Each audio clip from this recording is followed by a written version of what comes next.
Doctor Manchanda, हमारे लिए समय निकालने के लिए आपका शुक्रिया। नमस्कार जी। आज हम नींद और सपनों की बात करने वाले हैं। नींद और सपनों का क्या कनेक्शन है? बीइंग अ स्लीप एक्सपर्ट, आप कैसे देखते हैं?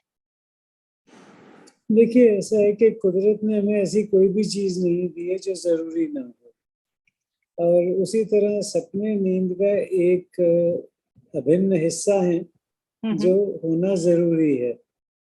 तो हमारी जब स्लीप की स्टेजिंग होती है, यानी स्लीप की डिफरेंट स्टेजेस के अंदर जो है, ये भी एक स्टेज होती है जो ज्यादातर हमारी रेम स्लीप के अंदर आती है। ये नहीं है कि नॉन रेम में नहीं आते, लेकिन ज्यादातर जो है रेम स्लीप से रिलेटेड होते हैं ये तो क्या चीज है सर? ये स्लीप क्या है, ये स्टेज? इसे रैपिड आई मूवमेंट स्लीप कहते हैं। तो स्लीप के स्टेजेस होते हैं वेकफुलनेस, N1 यानी जब आपकी स्लीप शुरू होती है, N2 जो ज्यादातर रहती है, N3 जो deeper form of the sleep है, और N4 और ये रेम स्लीप जो कि आपकी सपनों वाली स्लीप होती है। यानी सबसे तो इन गहरी सब नींद। सबसे गहरी कह लीजिए, actually it is an active sleep. ये एक ओके। तरह से active portion of the sleep है, जिसमें इंसान जो है मानसिक रूप से जागृत होता है, लेकिन ये अच्छा। डीप स्लीप का ही हिस्सा माना जाता है। तो हम्म। जो N2 और ये मिलके जो है टोटल डीप स्लीप बनाते हैं। अब उसके अंदर हमें यही देखना होता है कि इनकी एक परसेंटेज अलॉटेड होती है, और एक ये साइक्लिकल पैटर्न में आती है। सो अर्ली मॉर्निंग में रेम के जो है मैक्सिमम पीरियड होते हैं नॉर्मल स्लीप के अंदर, यानी जब लोगों की हम्म। स्लीप ठीक होती है, उन लोगों के अंदर जो है जो मैक्सिमम रेम स्लीप जो होती है, यानी रैपिड आई मूवमेंट स्लीप जो है, वो होती है सुबह जो early part of the morning के अंदर। तो ये एक तरह से नॉर्मली 60 से 90 मिनट के बाद आनी शुरू होती है, जो इसकी नॉर्मल साइकिल है। कुछ बीमारियों में या कुछ स्लीप डिसऑर्डर्स में, जैसे नार्कोलेप्सी है, तो उसके अंदर आप शुरू ही सपने वाली स्लीप से करते हैं।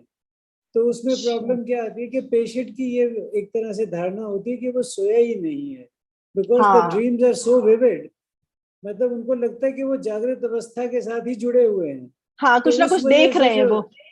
हाँ, तो उनको ये लगता है कि हम इस पोर्शन में तो सोए ही नहीं थे, जबकि हम्म। वो मेडिकली सो रहे थे। तो इन सारी स्लीप्स का एक अपना जो है इम्पोर्टेंस है। जी। तो जब आप कहते हैं कि इससे क्या उससे जुड़ाव है, तो तकरीबन 20% तक की स्लीप जो होती है वो रेम स्लीप में कटती है। उससे बहुत ज्यादा हो तो भी नुकसानदेह है, और अगर जो है 15-10 के से नीचे हो तो भी तो कम है, वो नुकसानदेही है एक तरह से। हम्म। तो जो स्लीप N3 है, यानी जो deeper form of the sleep है, वो बॉडी और टिश्यू की रिपेयर्स के काम आती है। जबकि ये जो सपने वाली स्लीप है, जिसे हम रैपिड आई मूवमेंट स्लीप भी कहते हैं, और कुछ सपने जो है नॉन रैपिड आई में भी आ सकते हैं, ये हम्म। एक तरह से मेमोरी कंसोलिडेशन के लिए होती है। तो जो ओके। है, जो भी चीज है कुदरत ने हमें जो है इसलिए दी है कि हम जो है अपनी बॉडी को नॉर्मल फंक्शन कर सकें।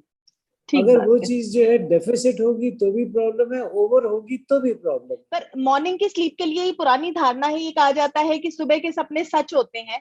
तो अगर ये रेम स्लीप आपकी सुबह के टाइम जाकर के आती है और उस टाइम पे आप सपने देख रहे हैं, तो वो सपने सच होते हैं? देखिए, ऐसा है कि सपने जो है ये एक बड़ी, आज भी ये एक तरह का क्वेश्चन मार्क और एनिग्मा है, क्योंकि हम्म। इसे समझ पाना, पढ़ पाना, और उसको सही से रिप्रोड्यूस कर पाना, वो जी। सारा का सारा जो है इज मोर ऑफ अ से एक फीलिंग के बेस पे बेस्ड है। कई बार सपने आपको याद भी नहीं रहते। हाँ, ये होता है। मतलब लगता है कि कुछ देख रहे थे मगर नहीं है। जब आप किसी सपने के अंदर एक्टिवली उठते हैं तो शायद वो सपना आपको थोड़ा सा याद रहता है। बिल्कुल। जब आप जी वो जी। नहीं देख रहे होते, तो कई बार जो है सपने आते हैं जाते हैं, बिकॉज वो तो स्लीप का एक पैटर्न है। तो हम्म। उसके अंदर आने के बावजूद बहुत बार होता है कि आपको याद नहीं रहता है। आपको ये तो याद रहता है कि शायद कुछ देखा था, पर it you are not able to recall. और बिल्कुल। दूसरा, उनका इमीडिएट प्रॉब्लम्स के साथ, इमीडिएट सोच के साथ कोई से यू कैन से एक तरह से कोई उसका रिलेशन है, ये जरूरी नहीं है। हम्म। एटलीस्ट मतलब आप उसको जो है कैटेगराइज नहीं कर सकते कि आप ये सोच रहे थे इसलिए ये सपना है। जी कई बार जी जी। बिल्कुल बिजार सपने आते हैं, जिसके अंदर आप कहीं पे भी नहीं है, आप क्यों हैं कुछ आपको पता नहीं, आप उस व्यक्ति को जानते नहीं है, आप उस सेटिंग को नहीं जानते, उसके बावजूद वो आपको आते हैं। तो इट इज समथिंग जो है मोटे तौर पे एज अ स्लीप स्पेशलिस्ट हम ये मान के चलते हैं कि ये जो है आपकी मेमोरी कंसोलिडेशन के लिए जरूरी है, लेकिन इसका डायरेक्ट लिंक ये किसी चीज से जोड़ा जाना जो है ये अभी भी जो है पूरी तरह से इसका संभव नहीं हो पाया है। और रिसर्चेस चल रही हैं, लेकिन ये कि इट इज नॉट समथिंग जिसको आप ये कह सकें कि हाँ ये इस वजह से ये सपना आया था और ये हो गया। तो यानी ये कहना मुश्किल है कि हमें सपने क्यों आते हैं। क्या सपनों के रीजंस पता है कि नींद में सपने क्यों आते हैं? ये एक नेचुरल आपका जो है स्लीप का पैटर्न है। Okay. इसके अंदर कोई ये नहीं है कि क्यों आते हैं, ये आने चाहिए। क्योंकि ये वो डिफाइन करते हैं, ये है कि ये नहीं कि ज्यादा आने चाहिए, लेकिन ये डिफाइन करते हैं कि आपकी मेमोरी पावर कितनी कंसोलिडेट होगी। लेकिन सपने अच्छे और बुरे तो होते हैं, जो भी अगर हमें याद करना है हम उसे कैटेगराइज कर पाते हैं। तो ये सपनों के अच्छे बुरे होने का भी नींद से कोई कनेक्शन है? हम अच्छी तरह सो रहे हैं तो अच्छे सपने आ रहे हैं, या बुरी तरह नहीं नींद आ पा रही है तो बुरे सपने आ रहे हैं, कुछ इस तरह का कनेक्शन? देखिए ऐसा है, सपने जैसे भी आते हैं आपकी मनस्थिति और आपका शारीरिक जो उसके प्रति से रिस्पॉन्स होता है वो वही होता है जो उसका अगर एक्चुअल आपके सामने होता तो क्या होता। यानी अगर आपके पास सपने में आपके सामने शेर खड़ा है तो आपको वही आपकी दुगदुगी भी होगी, आपकी पैल्पिटेशंस भी होंगी, आप पसीने से घबरा के भी उठेंगे।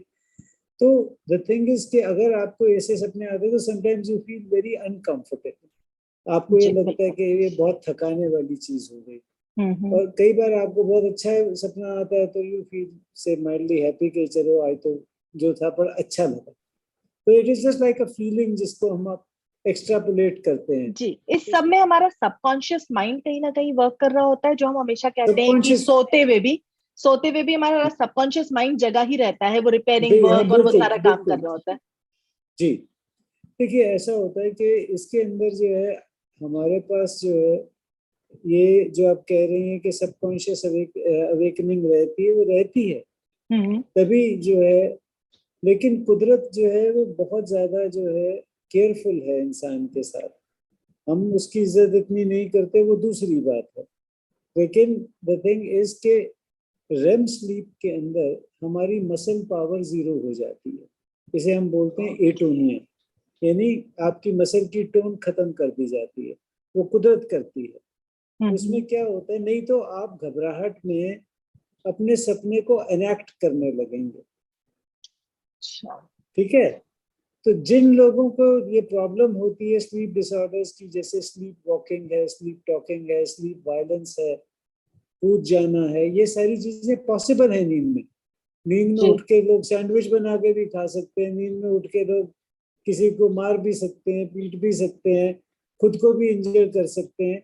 उनमें क्या होता है कि जैसे एक वायरिंग ये वाली कटी हुई है प्रोटेक्टर, तो आदमी जो है उन सपनों को एनैक्ट करने लगता है। जी, क्या हम सपने देखे बिना भी सो सकते हैं? मतलब कुछ ऐसी रातें भी होती हैं जब हमें कोई सपना नहीं आया? हाँ बहुत बार हो सकता है, या आप रिकॉल नहीं कर पाए, या it was not enough for you to wake up, यानी आपके लिए इतना नहीं था कि आपको उठना पड़ता उसकी वजह से या घबराना पड़ता, आगे चला गया, आपको मालूम नहीं लगा। बहुत बार ऐसा होता है। तो सपनों को लेकर के आपने जो भी जानकारियां दी, उनकी जरूरत, उनका जो शरीर पे असर होता है, दिमाग पे असर होता है, इन सारी बातों से मुझे उम्मीद है कि जो भी लोग सपने देखते हैं या ये सोचते हैं कि हम सो नहीं पाए क्योंकि हम हमारे दिमाग में कुछ ना कुछ चल रहा था, वो अब ये समझ पाएंगे कि सपना इज पार्ट ऑफ योर नींद, और वो क्योंकि आप सो रहे थे इसीलिए सपने आ रहे थे। Thank you so much doctor Manchanda, हमारे लिए समय निकालने के लिए धन्यवाद। Thank you.